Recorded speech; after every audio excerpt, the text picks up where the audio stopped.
मेडिस्टैंड अपनी बीमारी को समझिए। सर अजीज़ रहमान, आज फिर हम अपने जो पिछली दफ़ा हमने सिलसिला शुरू किया था कि शुगर में इस्तेमाल होने वाली मुख्तलिफ़ अद्वियात के बारे में कुछ बेसिक इन्फॉर्मेशन मैं आपको दूंगा। पिछली वीडियो में हमने एक दवाई जो मेटफॉर्मिन को ज़रा तफसील से कवर किया था क्योंकि वो बहुत ही ज़्यादा लिखी जाने वाली दवाई है। आज मैं मुख्तलिफ़ दवाइयों को बहुत एक बुनियादी उसके बारे में इंफॉर्मेशन दूंगा चूँकि उसके तफसील में जाना पॉसिबल नहीं है।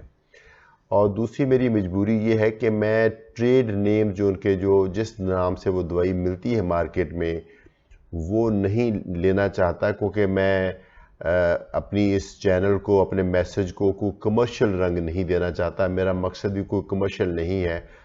तो अगर मैं ट्रेड नेम्स नाम लूँगा तो फिर वो ज़रा मेरा जो है ना इंटरेस्ट कन्फ्लिक्ट ऑफ इंटरेस्ट आ जाता है, इसलिए आपको मैं कुछ जो उनके टेक्निकल नाम उसी के ऊपर बात करूँगा। अगर आपकी शुगर के बाद आपकी जो खुराकी परहेज़ है और जो थोड़ी बहुत आपने वर्जिश शुरू की है और मेटफॉर्मिन से शुगर कंट्रोल होगी तो यकीनन बड़ी अच्छी बात है। फिर उसी पे चलेंगे आप। जब तक उससे आपकी कंट्रोल रहेगी तो हमें दूसरी दवाई के ऐड करने की ज़रूरत नहीं होती। लेकिन दो सूरतों में हमें आगे चलना पड़ता है, 2 या 3 सूरतों में।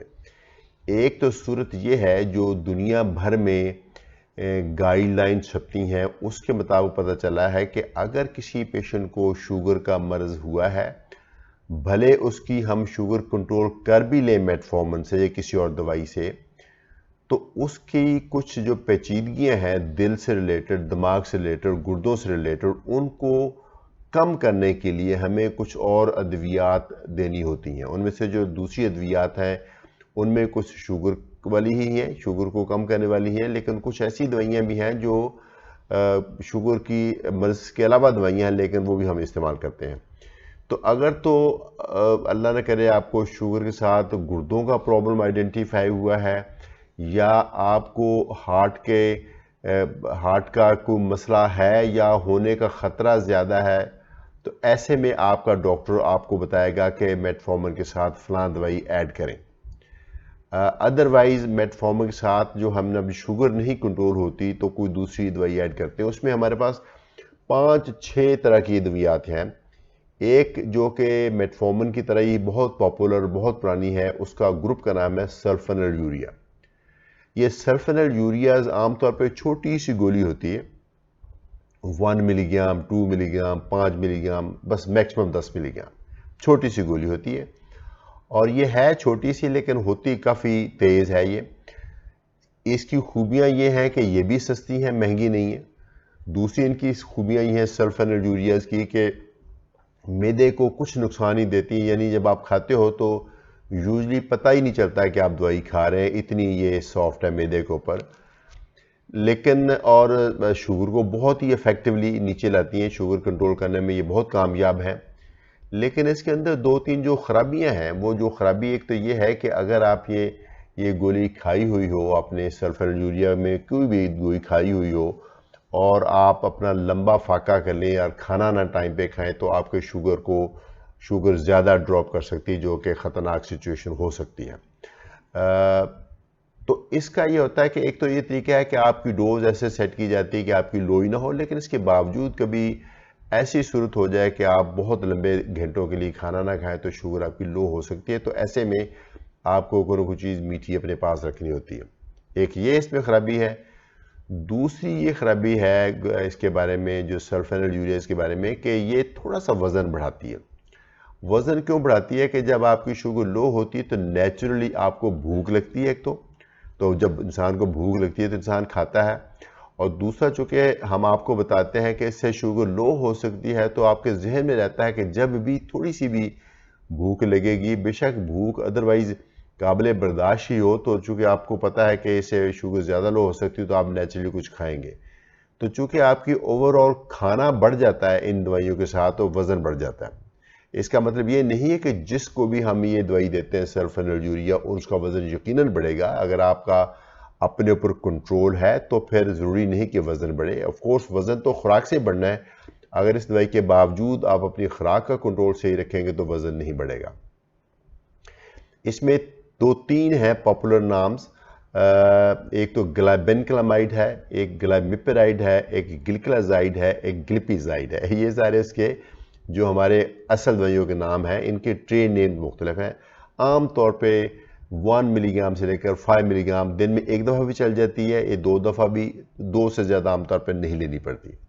तो अगर हम इसको मेटफॉर्मिन के बाद ऐड करेंगे तो चूंकि हम चाहते हैं कि नंबर ऑफ पिल्स कम दी जाए, तो अक्सर दवाइयाँ मिलती हैं जिसमें मेटफॉर्मिन के साथ इनमें से कोई दवाई साथ ही मिली होती है। तो मरीज़ को देखने को एक गोली लगती है लेकिन उसके अंदर होती है 2 दवाइयाँ। तो ये बड़ा अच्छा है कि हमारा प्लान है कि दवाइयाँ जो पिल्स भी कम रहें लेकिन दवाई भी बढ़ जाए।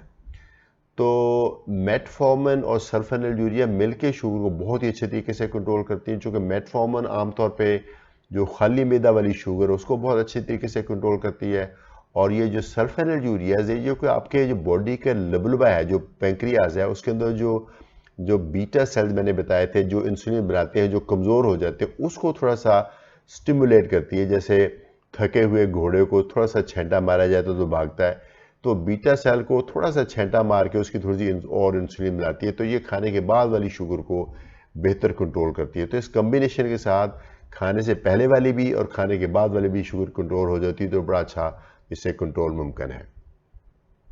उसके अलावा कुछ और दवाइयाँ, एक है DPP-4 इनहिबिटर्स कहते हैं इसमें एक है सिटाग्लिप्टिन, एक है विल्डाग्लिप्टिन, एक है लिनाग्लिप्टिन। ये जो अद्वियात हैं ये आमतौर पे दिन में 1 या 2 दफ़ा ली जाती हैं। सल्फेनिलयूरिया से थोड़ी महंगी हैं लेकिन साइड इफ़ेक्ट इनकी भी ख़ास नहीं, लेकिन इनमें ये खूबी है कि ये आपकी शुगर ज़्यादा नहीं कम करती और वज़न नहीं बढ़ाती, लेकिन सल्फेनिलयूरिया से थोड़ी सी ये कमज़ोर है, उससे इफेक्ट इसका कम है। एक नई दवाई आई है, दवाइयों का ग्रुप है जिसको बोलते हैं SGLT2 इनहिबिटर्स। ये इनमें भी कई दवाइयाँ हैं, इनमें डापाग्लिफ्लोजन है और उसके अलावा इसमें एम्पाग्लिफ्लोजन है, कैनाग्लिफ्लोजन है। ये बड़े मुश्किल से नाम है लेकिन इनके मुख्तलिफ नाम हैं। ये क्या करती हैं, जब आप खाते हो तो आपके जिस्म में से जो शुगर है वो पेशाब के रास्ते खारिज करती हैं।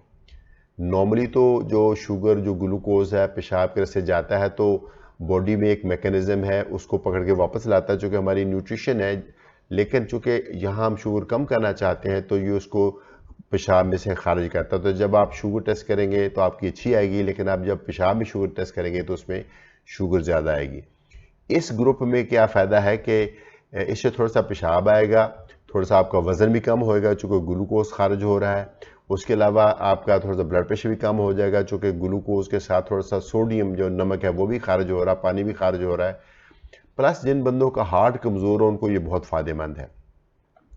तो इसलिए ये ऑफ कोर्स डॉक्टर ही बताएगा, आप खुद से नहीं बता सकते कि दिल कमज़ोर है नहीं कमज़ोर। जो आम मुहावरा इस्तेमाल होता है दिल कमज़ोर होना वो और चीज़ है, हमारी साइंस में दिल के कमज़ोर होने का मतलब और होता है। अगर किसी का दिल कमज़ोर है तो उसको ये दवाई खासी मुफीद हो सकती है।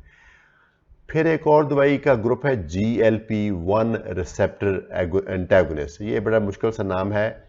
हम जब खाना खाते हैं तो हमारे इंटेस्टाइन में से एक चीज़ निकलती है GLP का मतलब होता है ग्लूकागोन लाइक पेप्टाइड। तो वो हमारी कम हो जाती है, तो उसका बड़ा अच्छा काम है। वो हमारी GLP जब बनती है बॉडी में तो हमारी दिमाग को पता चलता है कि खाना खा लिया है, यानी पहले ही सिग्नल मिलते हैं। खाना बंदा कम खाता है, स्टोमक भी बड़ी जल्दी से नहीं मूव करता, खाना आगे नहीं जाता। तो इन दवाइयों से क्या होता है, ये यूजली टीके होते हैं और ये काफ़ी महंगे होते हैं, और इन दवाइयों से भी आपकी शुगर अच्छी कंट्रोल हो जाती है और इससे आपका वज़न भी कम हो जाता है। और कई इनमें से टीके ऐसे भी हैं जो हफ्ते में एक दफ़ा हैं, लेकिन ये ख़ास से महंगे होते हैं। पाकिस्तानी कीमत के मुताबिक ये तकरीबन 20,000 महीने का ख़र्चा होता है, तो इसलिए आम तौर पे ये शुरू में नहीं दी जाती। कुछ लोग हैं साइंस के मुताबिक अगर किसी बंदे को दिल की तकलीफ़ है, उसको दिल की तकलीफ़ है, उसको एंजियोप्लास्टी हो चुकी है, उसको अंजाना है, उसका बाईपास हो चुका है या दिल की तकलीफ़ होने का ख़तरा है, तो उसमें ये दवाइयाँ खासी फ़ायदेमंद हो सकती हैं। तो अगर कोई बंदा अफोर्ड कर सकता हो तो हम ये उनको फिर देते हैं, लेकिन मैं एटलीस्ट ये दवाई प्रिस्क्राइब करने से पहले मरीज़ को बहुत अच्छी तरीके से एक्सप्लेन करता हूँ कि ये दवाई है बहुत अच्छी, आपके दिल को प्रोटेक्ट करेगी, लेकिन है ख़ासी महंगी, 20,000 रुपये महीना, बहुत ज़्यादा ख़र्चा है हमारे लोगों के लिए, लेकिन इसका फ़ायदा भी बहुत है।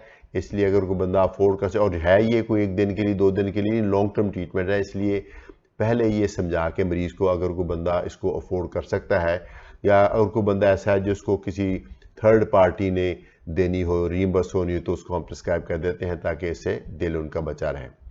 और उसके अलावा भी और गोलियां हैं। एक गोली है जो एकार्बोज कहते हैं। एकार्बोज जब आप खाने के साथ खाते हैं तो खाने में से जो ग्लूकोज है वो ब्लड में बहुत तेज़ी से नहीं जाता। जब वो तेज़ी से नहीं जाएगा तो खाना खाने के बाद ग्लूकोज नहीं बढ़ेगी, इससे भी थोड़ा सा वज़न कम हो जाता है। लेकिन ये दवाई थोड़ी सी गैस करती है, और हम लोग पाकिस्तान में जो है वो गैस हम लोग नहीं बर्दाश्त कर पाते। काफ़ी लोग हैं जिनको शुगर के मरीज़ों में वैसे ही गैस होती है, तो ये दवाई अगरचे काफ़ी मुफीद है, लेकिन ये भी बहुत ज़्यादा पॉपुलर नहीं हो सकी चूँकि ये गैस का आज का नाम मसला है।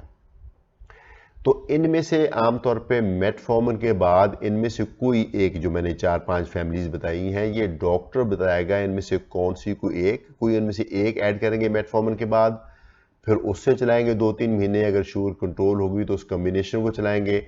अगर उस कम्बिनेशन से भी नहीं होती है, फिर तीसरी को दवाई इसी ग्रुप में से हम ऐड करेंगे, यानी मेटफॉर्मिन के बाद सल्फोनिलयूरिया के बाद कोई और साथ में, जैसे डापाग्लिफ्लोजन है वो ऐड की जा सकती है, एम्पाग्लिफ्लोजन ऐड की जा सकती है। थोड़ी सी टेक्निकल इन्फॉर्मेशन है, ऑफ कोर्स काफ़ी टेक्निकल है, डॉक्टर बताएगा, तो ये दी जाती है। तो फिर अगर ये किसी भी गोलियों से शुगर नहीं कंट्रोल होती तो फिर हम इंसुलिन लेते हैं। इंसुलिन एक बहुत अच्छी चीज़ है। अगली वीडियो में मैं इंसुलिन को पूरी तरह से कवर करूंगा, लेकिन प्लीज़ आपको अगर इंसुलिन सजेस्ट की गई है तो तभी ही सजेस्ट की गई है कि अगर आपकी गोलियां नहीं काम कर रही, चूँकि हर सूरत में हम आपकी शुगर को कंट्रोल करना चाहते हैं, ताकि शुगर कंट्रोल होएगी तो ही हम इस चीज़ की उम्मीद रखेंगे कि आगे जाके कॉम्प्लिकेशन नहीं होगी। तो मुझे उम्मीद है कि आप अगर अपने आप पूरा तौवन रखेंगे, दवाइयाँ खाएंगे, तो किसी न किसी कम्बिनेशन से आपकी शुगर कंट्रोल हो जाएगी। जिस भी कम्बिनेशन से कंट्रोल होगी उसी को कंटिन्यू करना है, ताकि कंट्रोल करके कंट्रोल रखना है, ताकि शुगर की कॉम्प्लिकेशन से बचा जा सके। इसके साथ मैं अगर आपको कुछ इन्फॉर्मेशन मज़ीद चाहिए होगी, मैं ऑफ कोर्स ऑनलाइन इस वीडियो के थ्रू प्रिस्क्रिप्शन नहीं दे सकता, लेकिन कुछ इन्फॉर्मेशन मैं प्रोवाइड कर सकता हूँ। अगर किसी की कोई क्वेरी है तो यहाँ अपने कमेंट्स में लिख दे। मैं इजाज़त चाहूँगा। Professor Azizur Rahman from Medistand. अपनी बीमारी को समझिए।